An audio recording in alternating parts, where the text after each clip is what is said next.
रागानं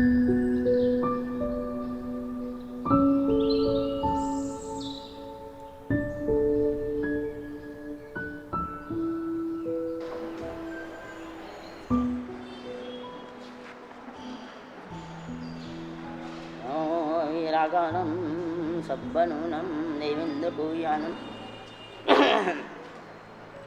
जठ्यवत वाइनम तिलक गुरुनम अरुवंतानम भगवंता।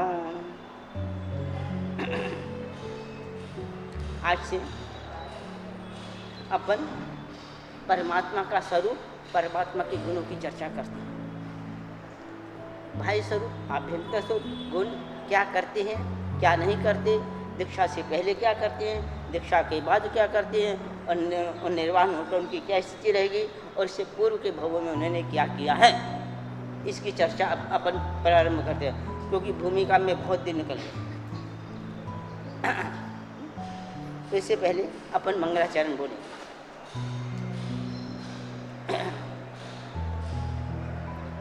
ज़्यादा कुछ नहीं, तो इतना तो जरूर करने का, इतना तो जरूर करने का। पंचसूत्र पढ़ने से पहले, पंचसूत्र के प्रवचन सुनने से पहले, और यहाँ तक मैं कहूँगा, परमात्मा से जो तुमने प्रार्थना की है करते रहना, कोई चिंता नहीं है। पर एक प्रार्थना जरूर कर कहना, और विशेषकर पंचसूत्र को जब भी हाथ में लो, उस सूत्र को नमन करो कि ये मेरे में आना चाहिए, यह मेरे में आए, यह गुण मेरे में आए, और यह दोष मेरे में से जाए। यह गुण आए और आने से पहले यह दोष मेरे से जाए। ये प्रार्थना करना परमात्मा से, और परमात्मा की सेवा पूजा भक्ति करके भी एक ही तो याचना, परमात्मा ये गुण मेरे में आए और यह दोष मेरे में से जाए। यानी रख लूँ, यह नियाला नहीं है, यह नियाला नहीं है, ये भक्ति की प्रार्थना है। नियाना और परमात्मा से मांगना, याचना करना, ये नियाना भी होता है, नियाना में भी याचना होती है, पर यह नियाना का स्वरूप नहीं है। जय विराय में बहुत सी चीज़ें मांगी गई हैं, पर वो नियाना के रूप में नहीं है। तो यह मैं जो प्रार्थना कह रहा हूँ, और दिल की इच्छा, आंतरिक भावना यह बने, ये मतलब यह चीज, यह दोष जाए और यह गुण आए। कौन सा दोष और कौन सा गुण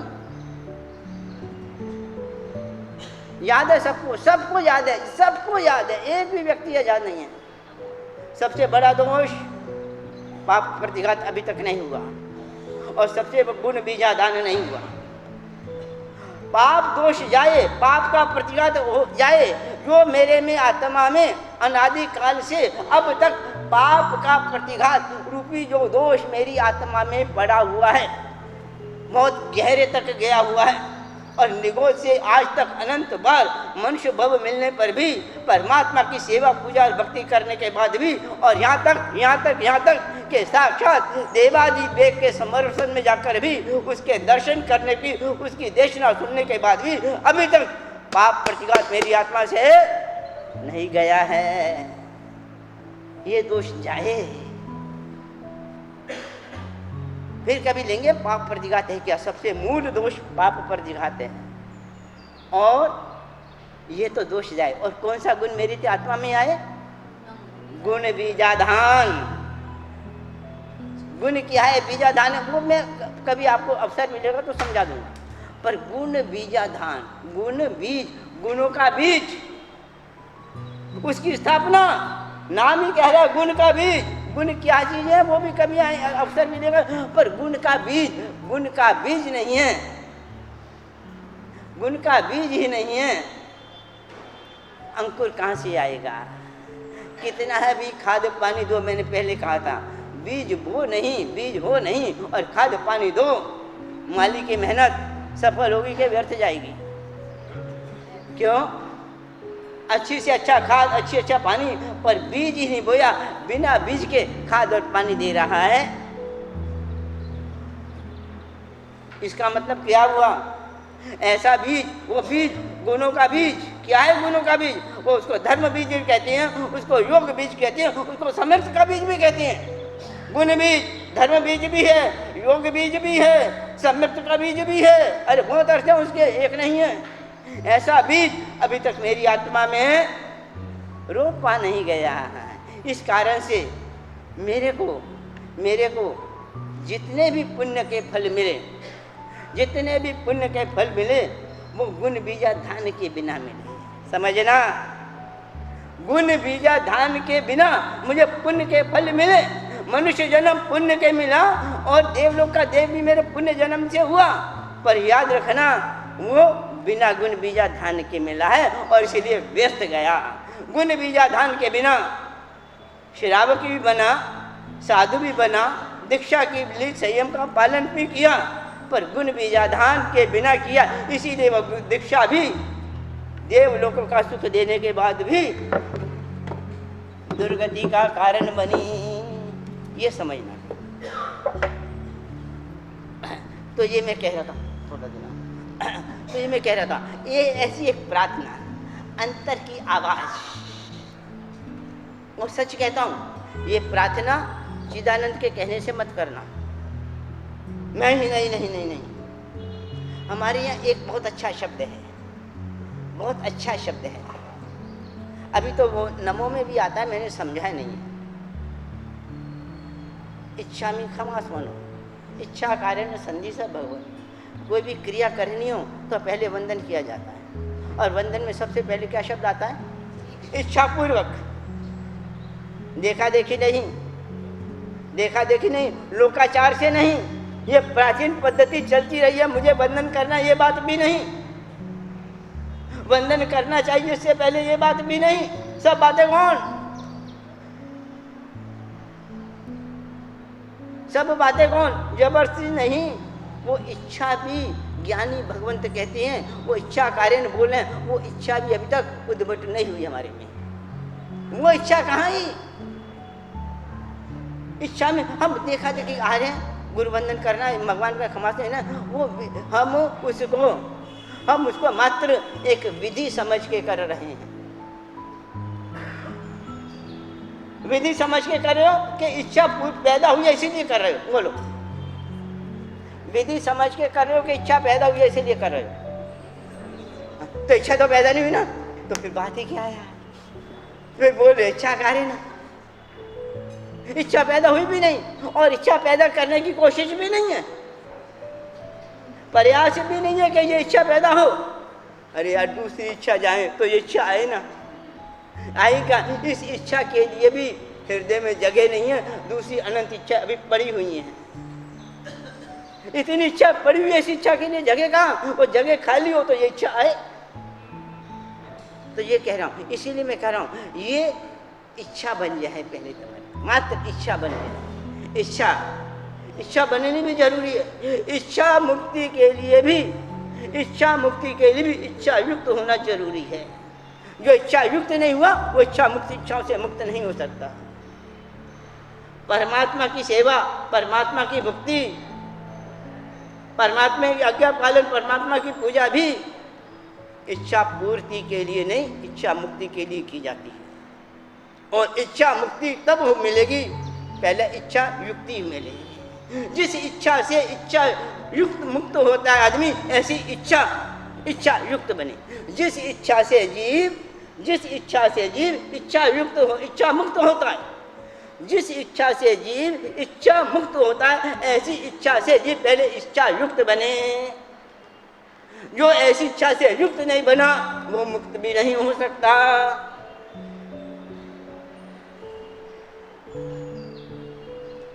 थोड़ा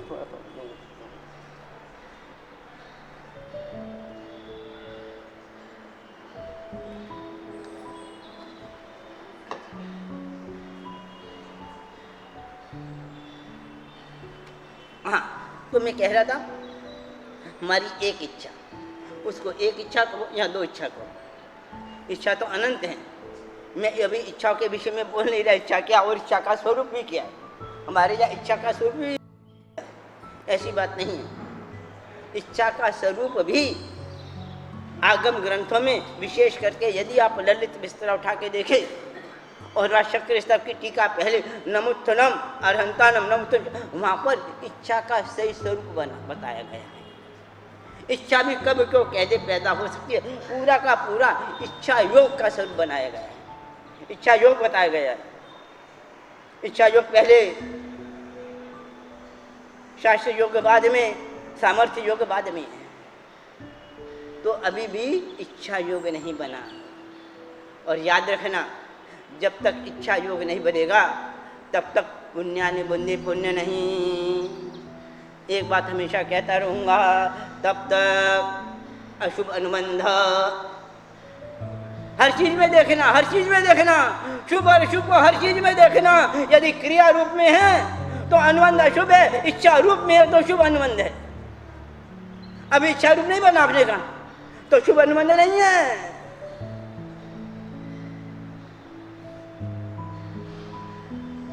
क्यों ऐसा किया? शुभ अशुभ अनुबंध में इसीलिए कह रहा हूँ, बहुत से लोगों ने मुझे कहा यहाँ पर, और आज भी एक व्यक्ति आया था सुबह, उसने भी मुझे अनुबंध के विषय में कहा। तो मैं कहता हूँ, और बहुत लोगों ने कहा मेरा, तो मैं अनुबंध इसीलिए जोड़ता जा रहा हूँ, हर चीज में शुभ और अशुभ अनुबंध जोड़ता रहा।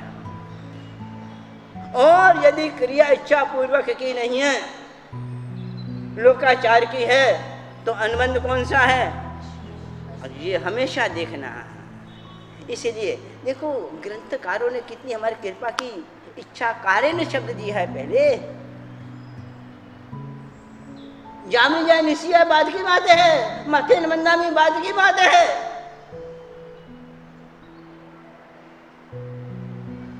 हाँ, इच्छा होकर करना क्या बात की चीज है, पर कहने इच्छा तो इच्छा कार्य ना, बलात् नहीं, जबरदस्ती नहीं, देखा देखी नहीं, अनुकरण नहीं। और मैं कह रहा हूँ, इच्छा हमारी इच्छा योग बन जाए। पहले इच्छा पैदा हो, फिर इच्छा योग बने, दोनों में अंतर है।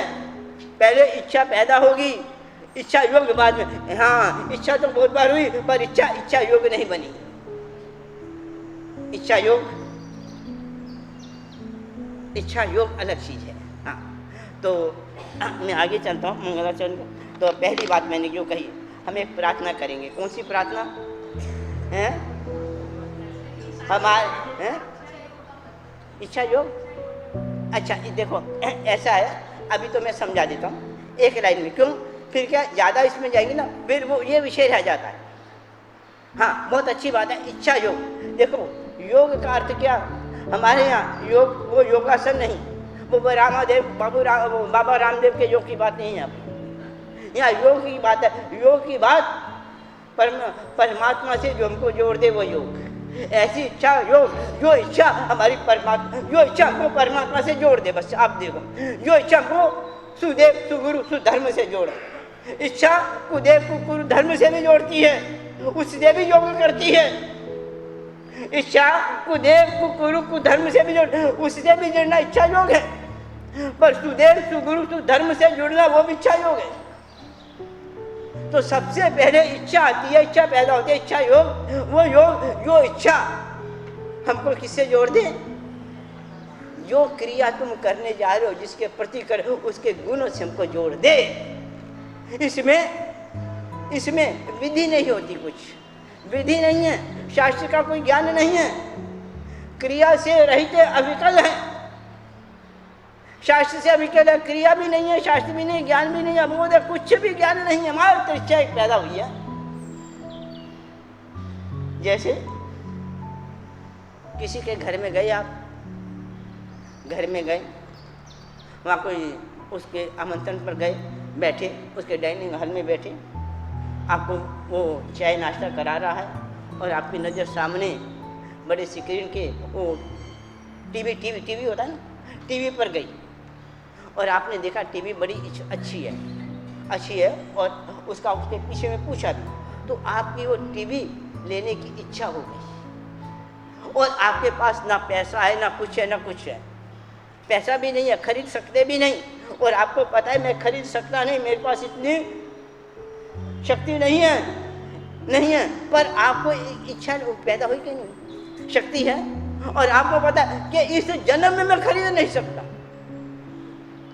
पता होते हुए भी इच्छा पैदा हुई कि नहीं? बोलो। यहाँ इच्छा योग, अपने पर इच्छा योग में समर्थता नहीं है।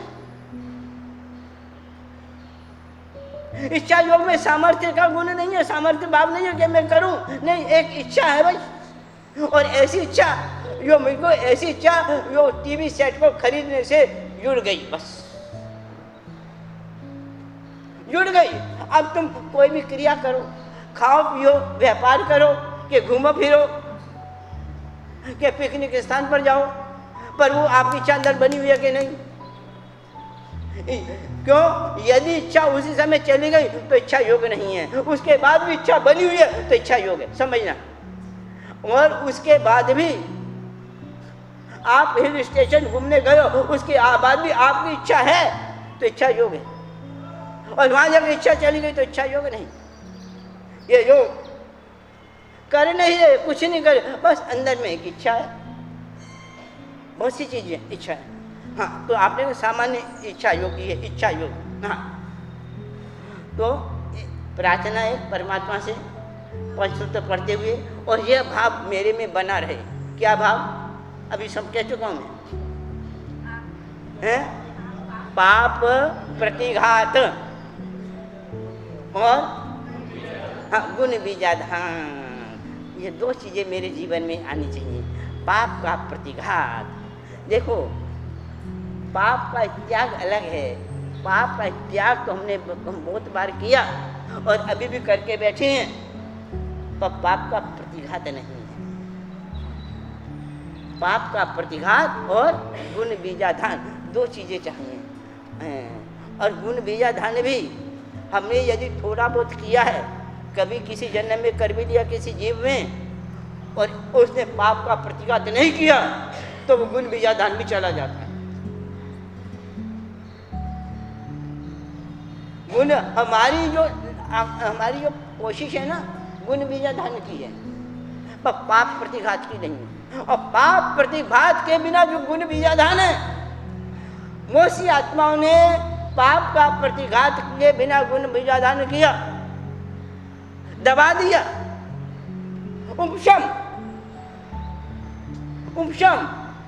औपशमिक सम्यक्त्व दबा दिया, और इतने गुण बीजाधान हो गया, पर दबा हुआ था वो हिल गया, बाहर आ गया, तो जो वृक्ष था सम्यक्त्व धराशायी हो गया, वो धराशायी हो गया। बहुत से जीव चौथे की बात तो छोड़ो, पांचवें की बात छोड़ो, छठे, सातवें, आठवें, नौवें, 10वें गुण स्थान पर जाकर गिर क्यों जाते हैं, ये भी विचार करना। कारण क्या है? इतना गुण बीजाधान हो गया, गुण बीजाधान तो कर लिया, पर क्या कमी रह गई? पाप के प्रतिघात नहीं किया। पाप का प्रतिघात, बिल्कुल प्रतिघात।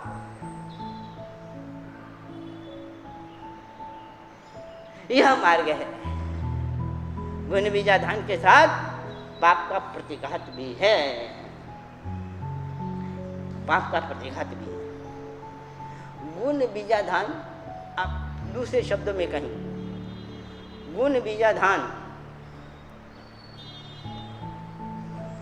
आत्मा की शरीर की पुष्टि है।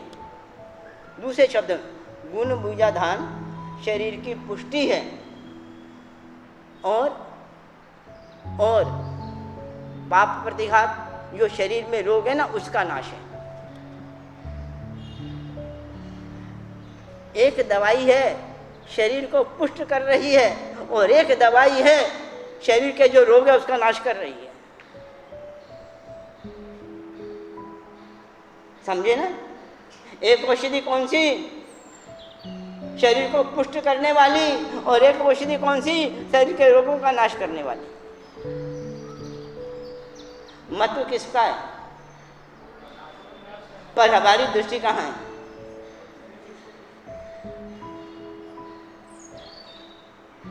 पहले पाप का प्रतिघात। देखो, किसान भी बीज बोता है, बीज बोना है, हमको अभी बीज गुण बीजाधान करना है, पर पहले क्या करता है किसान? ऐसे बीज बो देता है। तो जमीन साफ करना पाप का प्रतिघात, पाप का प्रतिघात।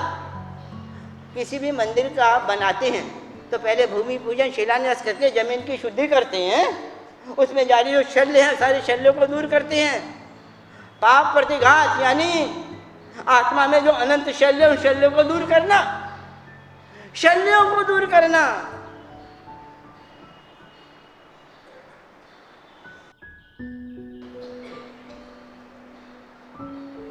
कल प्रतिबंध के बाद पोषद वाले बैठे हुए थे, चर्चा कर रहे थे। रुक्मणी की चर्चा की थी ना, तो रुक्मणी में सब कुछ क्या एक शल्य रह गया था, और एक शल्य के कारण क्या कल की बात है, वो एक शल्य की बात है, ये अपने वो शल्य एक शल्य रह गया। कितना बड़ा प्रायश्चित किया, कैसे केवल ज्ञान मिला पर शल्य रह गया। उस शल्य का परिणाम कल आप हैं। हाँ, लक्ष्मण और रुक्मणी की भी बात कर, जो 2-3 बात इसने की थी। नहीं, मैं ये कहता हूँ क्या चीज है ये समझो। ऊपर की सफाई नहीं, ऊपर की चमक धमक नहीं, अंदर की सफाई। ये तो चमक धमक है, सफाई कहाँ है? हाँ, चमक धमक और कोई एक सफाई ऐसी होती है, चमक धमक एक ऐसी होती है जो गंदगी को दबा देती है। जिस तरह से अब तो अपने स्टील के बर्तन हैं, पहले कौन से बर्तन वापरते थे अपन? तांबे के, कांसे के बर्तन है, और बर्तन ऐसे वापरते थे रसोई में। कलई वाले होते थे ना बर्तन हैं। आप पीतल के, पर पीतल के बर्तन बिना कलई के थोड़ी वापरते थे। कलई, और अपने मोहल्ले में आ जाता था वो कलई करने वाला, तो अपने बर्तन लेके जाते थे। कलई करने के बाद कोई कलई उतर जाती थी तो कलई करनी है उसको, तो कलई वो ऐसा कर देता था। और यदि पहले को सफाई करता क्या नहीं, फिर कलई करता था। और यदि ऐसी कलई कर दे तो वो कलई कितने दिन टिकेगी? अंदर से जैसी कलई गई अंदर से क्या निकलेगा? और यदि उसने अंदर से सफाई करके कलई की है तो कलई कैसी होगी? और जब कलई निकलेगी तो अंदर से गंदगी नहीं निकलेगी। ये समझना, ये पाप प्रतिघात और गुण बीजाधान से पहले पाप प्रतिघात है कि जरूरी क्यों? हर जगह गुण बीजाधान क्या करता है? देखो, यहाँ भी अपने हॉल में गंदगी हो ना, हॉल को गंदगी दूर किए बिना भी हम यहाँ इत्र छिटक दे, अगरबत्ती जला दें तो क्या होगी? खुशबू आ जाएगी, और खुशबू आ जाएगी, और वो गंदगी की जो सुवास है वो क्या होगी? दब जाएगी। कितने समय तक? जब तक तब तक चलेगी। उसके बाद ये क्या हुआ? पाप प्रतिघात के बिना गुण बीजाधान। और यदि हमने उसको सफाई करके किया तो जब अगरबत्ती बुझने के बाद भी बदबू आएगी, तो यह पाप प्रतिघात के करके गुण बीजाधान करना। आपको समझाने के लिए, पहले पाप प्रतिघात जरूरी है, गुण बीजाधान नहीं, पहले पाप प्रतिघात फिर गुण बीजाधान। ये तो थोड़ी इसमें बातें आ गई। अब अपन सूत्र के ऊपर चलते हैं। पानी देना। ये तो भूमिका में इतने समय निकल जाता है।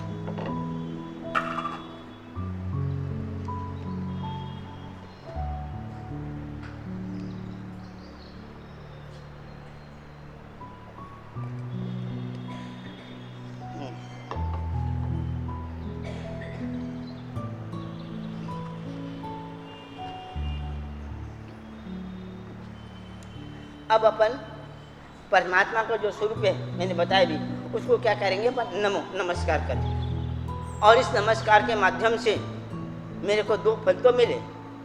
एक अभी बोल गया, अरे ये अभी याद नहीं है, पहला, और दूसरा, हाँ, इसको रख के इसमें सूत्र मंगलाचरण का उच्चारण करेंगे।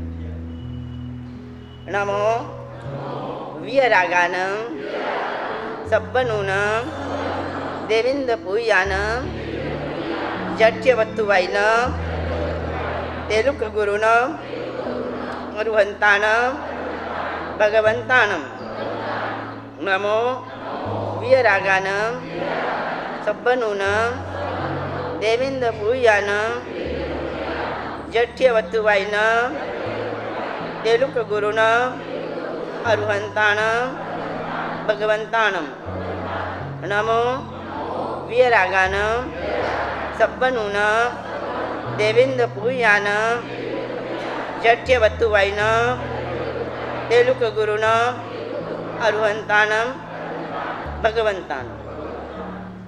यहाँ पर 7 विशेषण है। वीयरागानं सब्बनूनं देविन्दपूयानं जड्यवत्तुवायनं तेलुकगुरुनं अरुहन्तानं भगवन्तानं। और नमो शब्द सबके साथ में है। नमो वीयरागानं, नमो सब्बनूनं, नमो देविन्दपूयानं, नमो जड्यवत्तुवायनं, नमो तेलुकगुरुनं, नमो अरुहन्तानं, नमो भगवन्तानं। अब सबसे पहले इतने विशेषणों में सबसे पहले इन्होंने नमो वीयरागानं कहा। वीयरागानं, वीतराग, ये क्या चीज है?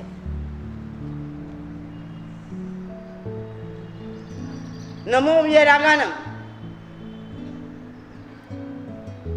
ये वीतराग क्या चीज है? और वीयरागानं भी पहले क्यों? सब्बनूनं पहले क्यों नहीं?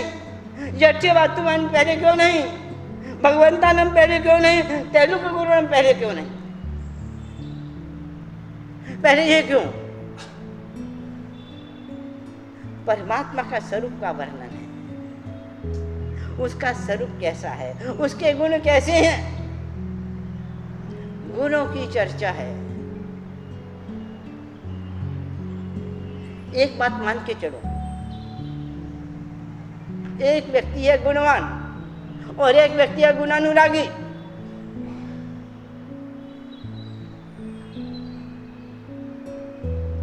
क्या अंतर है दोनों में? गुणवान और गुणानुरागी। ये हमको क्यों? इसलिए हमको बनना क्या है यहाँ पर?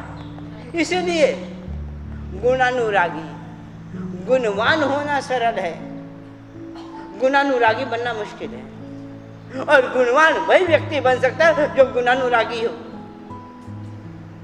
पहले हमको गुणानुरागी बनना है। हम गुणवान बनने का प्रयत्न कर रहे हैं पर गुणानुरागी बने छोड़े बिना। ये वीयरागानं सब्बनूनं जो है ये बना, पहले यह जीव भी गुणानुरागी बना फिर गुणवान बना है। हम गुणानुरागी नहीं बन रहे, सीधा गुणवान बनना चाह रहे हैं। ये कह रहे नहीं पहले गुणवान बनो, गुणानुरागी बन गए गुणवान बन जाओगे।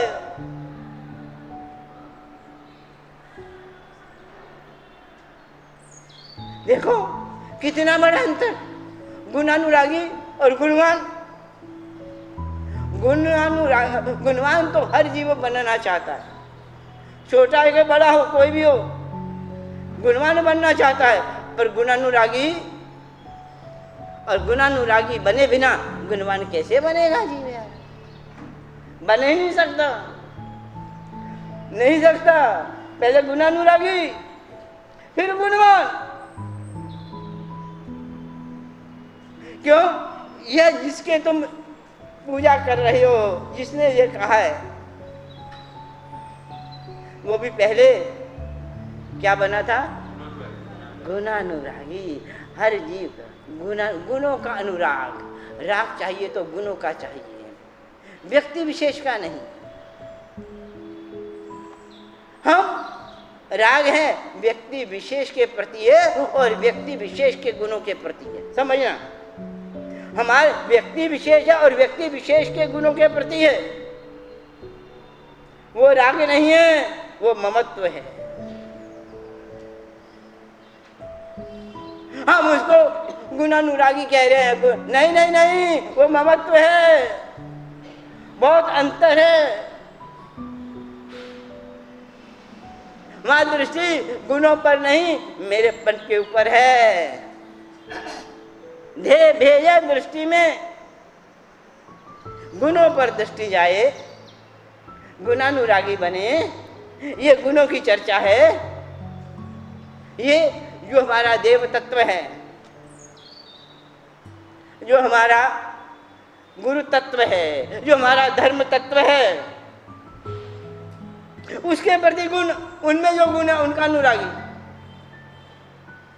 विरागानम, ये देव तत्व का यहाँ एक अपेक्षा से देव तत्व का गुण है। क्यों? क्योंकि उसमें प्रकट हो चुका है। और गुरु तत्व का भी जो गुण है, क्यों गुरु भी ऐसे ही काम कर रहा है, और धर्म तत्व भी वही है। क्या धर्म? जो वीतराग को प्रकटा दे वो धर्म, वो धर्म और क्या है? क्रिया धर्म नहीं।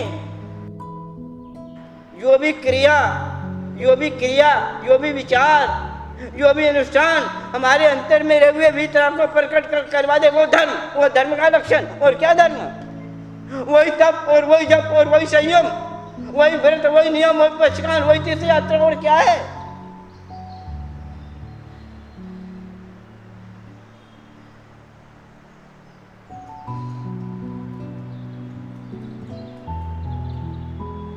श्रीमद जी ने कहा जहां तहां से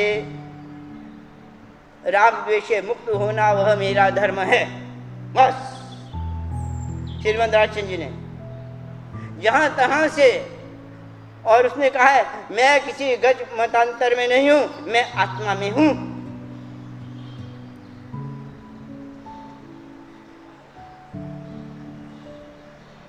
जहां तहां से और कोई भी क्रिया करते हुए, और जो खाने की हो, पीने की हो, चलती हुई हो, कमाने की हो, व्यापार संसार की कोई भी क्रिया हो, कोई चिंता नहीं। उस क्रिया करते हुए भी जीव अपनी वीतराग को प्रकट कर सकता है। हस्त मिताब करते करते केवल ज्ञान हुआ कि नहीं? पर उसका उदाहरण लेना मत, हमारे में भी पात्रता नहीं है, हमारी वो भूमिका नहीं है। हमको अपनी भूमिका से चलना है। हम भी देखे भाई, एक नटनी के जो पागल है रस्सी पे डांट रहा है, उसको केवल ज्ञान हो गया। और कल हम भी किसी नटनी के चक्कर में पागल हो जाए और नट विद्या सीख ले और नाचे, हमको हो जाएगा केवल ज्ञान। अपनी अपनी भूमिका को देखना। हाँ, नमो वीतरागानम, वीतराग क्या है? और यदि हमने परमात्मा का, देवादिदेव शंकर परमात्मा का अनंत करुणाशील, हमारा परम अनंत उपकारी, उसका यदि हमने स्वरूप समझ लिया है तो उसके प्रति राग और भक्ति पैदा बिना हो रहेगी नहीं। राग पैदा होगा, भक्ति पैदा होगी। पहला गुण वीतराग समझ लिया तो राग पैदा होगा, भक्ति पैदा होगी। और तुमको कैसे पता लगेगा कि मेरे को वीतराग के प्रति, मेरे को के प्रति राग पैदा हो गया, भक्ति पैदा हो गई है? कैसे देखोगे? स्वयं अपना निरीक्षण करना है। हर जीव को स्वयं अपना निरीक्षण करना है। कैसे पता लगेगा कि मुझको राग पैदा हो गया, भक्ति पैदा हो गई? क्या पैमाना? और मेरी भक्ति, मेरी क्रिया, मेरा अनुष्ठान सही दिशा में गति कर रहा है? कैसे देखोगे? बोलो, कैसे देखोगे? कैसे पता लगेगा? हैं? देखो, ये परीक्षा हमको अपने लिए खुद को देनी है, खुद ही को परीक्षा करनी है, खुद ही को नंबर देना, खुद ही को पेपर चेक करना है। कोई दूसरा नहीं है, परमात्मा महावीर भी नहीं है। खुद को देखना है। परीक्षा देने वाला भी मैं खुद हूँ, परीक्षा देने वाला भी खुद हूँ, पेपर चेक करने वाला मैं खुद हूँ, नंबर देने वाले मैं खुद हूँ। बस है? खुद को ही है, पर नहीं है, मुझे करना है। कैसे पता लगेगा कि यह भक्ति मेरी सही दिशा में है? वीतराग के प्रति यदि भक्ति है, यहाँ भक्ति का मतलब किसी और के प्रति नहीं, मात्र जिस आत्मा में वीतरागता प्रकट हुई है, जो हमारा देवादिदेव, जो हमारा तीर्थंकर परमात्मा है, उसकी बात है, उसकी बात है कि हमारी पूजा सही दिशा में जा रही है। कैसे देखोगे? क्या लक्षण है? कैसे चेक करोगे?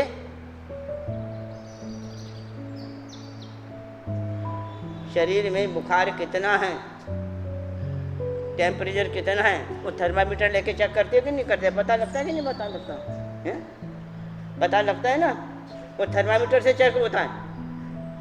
भक्ति सही दिशा में है कि नहीं, वो चेक कैसे करोगे? मेरी गति, मेरी मति, मैं चाहे श्रावक के व्रतों का अनुसरण कर रहा हूँ या मैं महाव्रतों का पालन कर रहा हूँ, ये अलग चीज है। सही दिशा में कि गलत दिशा की बात है, कैसे चेक करोगे? यदि वीतराग के प्रति हमारी भक्ति है, तीर्थंकर के प्रति भक्ति है, देवादिदेव के प्रति हमारी भक्ति है, तो उसका जो विपरीत है, उस संसार, उसके प्रति हमको वैराग्य होना चाहिए। संसार क्यों? वो विपरीत, एक के प्रति भक्ति तो एक के प्रति राग, तो जो विपरीत है उसके प्रति अभक्ति, वैराग्य तो होना चाहिए, द्वेष तो होना चाहिए।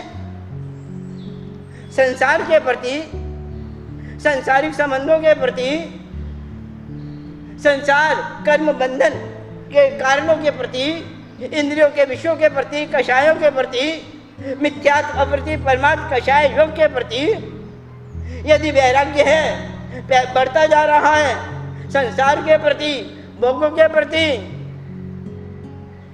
तो समझना भक्ति सही दिशा में हो रही है। और भोगों के प्रति यदि आसक्ति बढ़ती जा रही है, तो समझना भक्ति विपरीत दिशा में भक्ति नहीं है। फिर भक्ति इधर है, राग इधर है, उधर द्वेष है। जिसको परमात्मा अच्छा लगता है, जिसको परमात्मा अच्छा लगता है, उसको भी संसार भी अच्छा लगे तो मतलब ही क्या है? फिर भक्ति कहाँ गई? एक सूफी संत की कथा आती है। एक बार वो अपने पोते को कहता था, पोते कहे, मैं तेरे को बहुत प्यार करता हूँ, बहुत प्यार, अनन्य अनन्य अनन्य, जगत में सबसे प्यारा तू ही है। पोते को कहता था।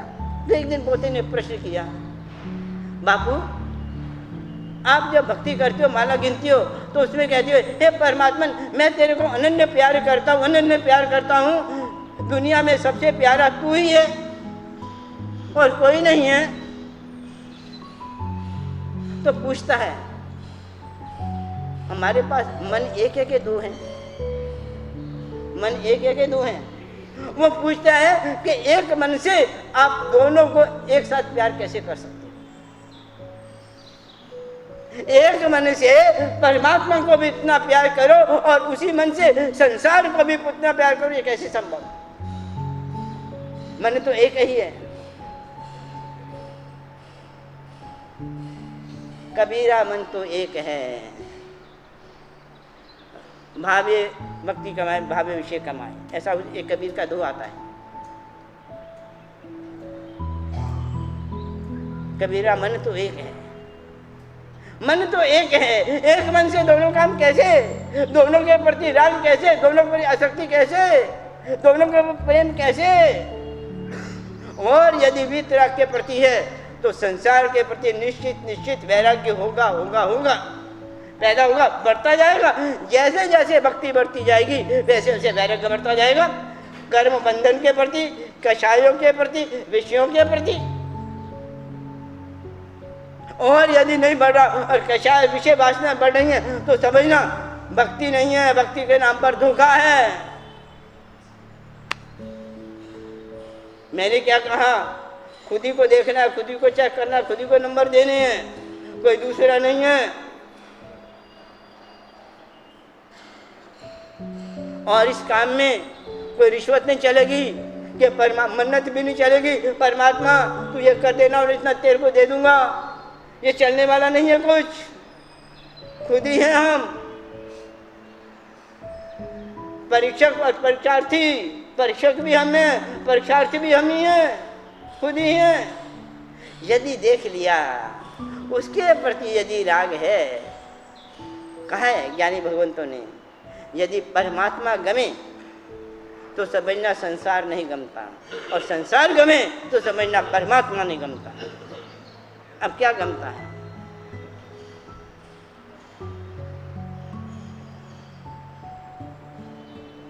मैं नहीं, अरे मैं तुमको कह रहा हूं कि तुम वो भले दीक्षा लेने के बाद भी मेरे को संसार अच्छा लग रहा है, तो मतलब क्या है? अच्छा तो एक ही चीज लगेगी।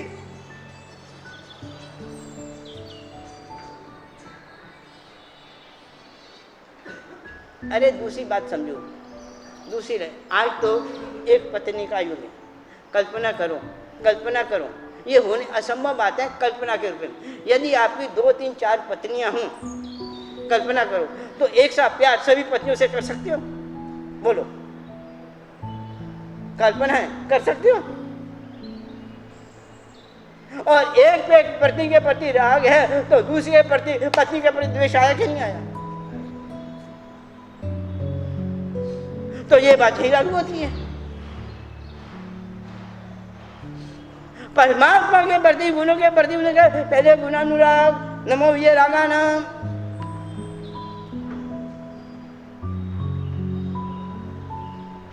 हमारी भक्ति कहाँ है? जिस तरह से हमको परमात्मा प्यारा है कहते हैं, उसी दृष्टि से हमको हमारा पोता भी प्यारा है कि नहीं? कि उससे ज्यादा है? कि उससे ज्यादा है? पोते के प्रति ज्यादा राग है कि परमात्मा के प्रति?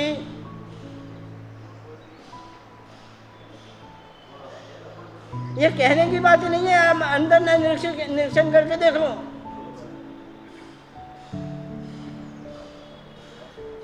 पोते की चिंता ज्यादा है कि परमात्मा की? नहीं, ये देखो, मैं समझाने, हमारे अंतर में, तुम्हारे नहीं मेरे भी अंतर में अनादिकाल से यही संस्कार पड़े हुए, वो संस्कार कैसे निकले उसके लिए ये बात कही जा रही है। ये संस्कार कैसे निकले ये बात आएगी तो फिर जो संस्कार निकलेंगे ना, निश्चित संसार के प्रति राग है, और परमात्मा की पूजा भक्ति करने में ये भी द्वेष है। क्यों? एक राग है तो विपरीत में द्वेष होता ही है। तो ये अभी भी हमारी दृष्टि पर ये नहीं गई कि इसके प्रति राग है, इसके प्रति द्वेष है। वो जाए, समझे, इसके लिए ये बातें कर रहे हैं। जैसा तुमको परमात्मा संसार के प्रति वैसा मैं हूँ, जैसा मैं वैसे तुम, जैसे तुम वैसे मैं, इसमें भेद की बात नहीं है। अपन सब मिलकर परमात्मा के वचनों का स्वाध्याय कर रहे हैं। और क्या कर रहे हैं? कुछ भी नहीं। इतना अंतर है। मैं बोल रहा हूँ, आप सुन रहे हो, मैं बोल रहा हूँ, मैं सुन भी रहा हूँ। आपका काम है सुनने का, मेरे काम बोलना भी है और सुनना भी है। क्यों? खाली बोलता रहूंगा तो उससे मेरा आत्मा का हित नहीं है। मेरे का हित में जब मैं भी इसको सुनूंगा तब मेरी आत्मा का हित होगा।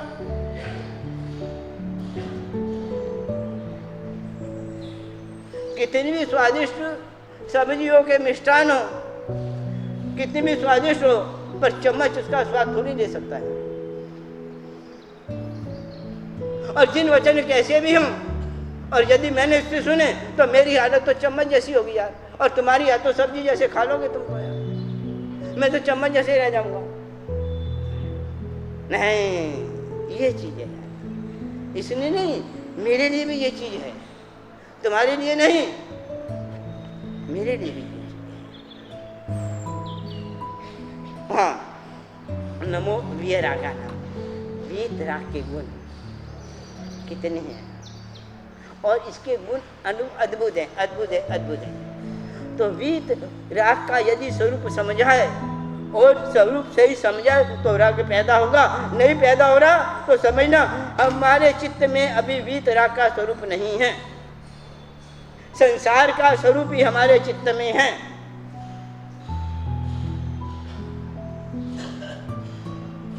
इतनी पूजा पाठ करने के बावजूद भी वो कैसे टूटे? किसी व्यक्ति में, कोई भी व्यक्ति ऐसा नहीं है जिसमें कोई ना कोई गुण ना हो, ठीक है ना। वीतराग का स्वरूप एक वचन में कहूं, वीतराग वह व्यक्ति है, तीर्थंकर परमात्मा वह है, देवादिदेव वह है जिसमें सारे के सारे गुण एक साथ किसी में देखने हैं, तो वीतराग की आत्मा, वो तीर्थंकर की आत्मा, जगत के सारे गुण, सारे के सारे गुण किसी व्यक्ति में एक है, 2 है, 5 है, 10 है, सारे के सारे गुण यदि एक साथ देखने हैं कहीं, वो एक ही साथ गुणों का पुंज देखना है, गुणों का स्वरूप देखना है, तो कहाँ है, किसके पास है वो? वीतराग, देवादिदेव तीर्थंकर परमात्मा के पास है। सारे के सारे गुण सर्व गुणों से युक्त। और एक साथ में एक और बात, थोड़े वो गुण भी कैसे, वो भी क्या, और एक दूसरी बात, सारे के सारे गुणों से तो युक्त है, पर सारे के सारे दोषों से रहित भी है। हमारे पास एक व्यक्ति कितने भी गुण होने पर दोषों से रहित नहीं है, सकल गुणों से युक्त और सकल दोषों से रहित, सकल दोषों से रहित, एक दो नहीं, सकल के सकल दोष, जितने भी दोष है वो सब दोषों से रहित है। मुख्य 18 दोष कहे जाते हैं, अष्टादोष दूषण नहीं जिनमें, मुख्य 18 दोष हैं, वे अनंत दोष हैं, सकल दोषों से रहित और सकल गुणों से युक्त। एक और बात कहता हूं, परमात्मा के गुण कैसे और हमारे गुण कैसे। कल्पना करो, आज किसी ने आपको अपशब्द कहे, अपमान किया, आपने क्षमा धारण कर ली, वो आज की क्षमा हमेशा बनी रह सकती है, जीवन में कहीं जा भी सकती है।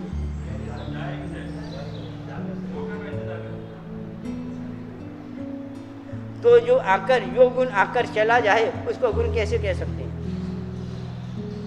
परमात्मा का जो भी गुण आया है वो जाता नहीं है, ये अंतर, जाने वाला नहीं है, जाएगा ही नहीं।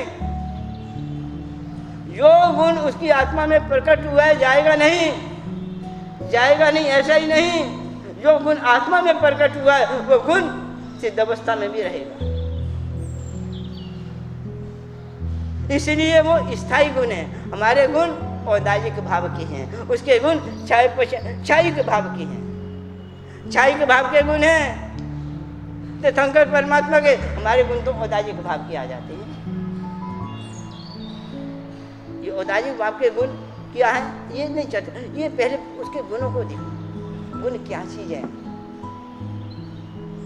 और गुणों से अनुराग करना है, गुणों से प्रीति करनी है, गुणों की भक्ति करनी है। एक बात कहता हूं, आपने परमात्मा को पूजा की, भक्ति की, उसका नाम स्मरण किया कि माला गिनी, कौन से गुण को सामने रख कर की, कौन से गुण को सामने रख कर की। दर्शन शास्त्र में इस बात का एक बात कही गई है, और इसी बात को हमारे देवचंद्री महाराज प्रभु परमात्मा के स्तवन में भी कहते हैं, जिस गुण को सामने रखकर तुम उसकी पूजा भक्ति आराधना करोगे वो गुण तुम्हारी आत्मा में प्रकट होगा। ये बहुत बड़ी बात।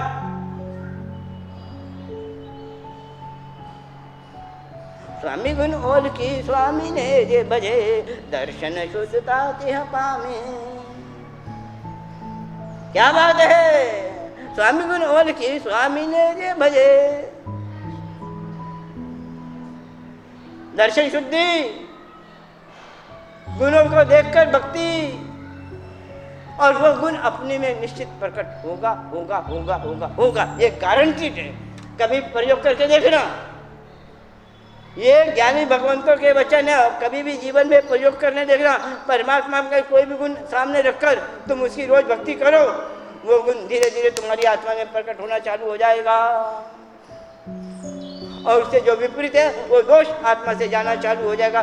गुणों को सामने रखकर स्वरूप को देखो।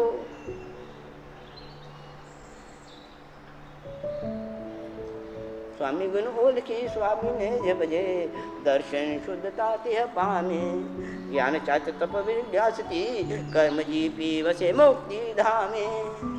ये गुणों की बात कर रहे हैं। तो आज अपना गुणों की बात चालू हुई। वीरागानम पहला गुण। आज एक बात, बस एक बात कह के मैं अपना विराम कहूँगा। परमात्मा के गुण 3 स्वरूप में होते हैं, 3 स्वरूप में होते हैं। अनंत गुणों के भी 3 स्वरूप हैं। वो 3 स्वरूप कौन सी हैं? वो सोच के आना। और कहूँ तो मैं 3 स्वरूपों के नाम बता दूं, और उन 3 स्वरूपों के कौन से गुण है वो सोच के आओ। नाम बताऊं? परमात्मा में अनंत गुण है, और अनंत गुण भी एक अपेक्षा से 3 विभाग हैं, और 3 विभागों में भी अनंत गुण, एक एक विभाग के अनंत गुण हैं। एक है प्रकृति का गुण है, प्रकृति एक शक्ति रूप से गुण है, एक प्रकृति के रूप से गुण है, और एक स्वरूप की अपेक्षा से गुण है। स्वरूप की अपेक्षा से परमात्मा से कौन सा गुण है? शक्ति की अपेक्षा से परमात्मा में कौन सा गुण है? और तीसरा क्या बताया? एक स्वरूप, शक्ति और प्रकृति के रूप से कौन से गुण है परमात्मा? अरे उसका स्वरूप देखो ना, बस बस बस बस बस बस बस बस फिर तो क्या है। हाँ, दृष्ट्वा भवन्त मनिमेष विलोकनीयम, बस ये गाथा आ जाती है फिर तो। अभी स्वरूप की एक झलक ही पड़ जाए, अरे एक नवयोगना की झलक ही पड़ जाए, बस फिर देखो चित्त कैसे डोलायमान। झलक झलक झलक, मात्र झलक, झलक ही नहीं पड़ी उसकी, मात्र एक झलक ही पड़ जाए।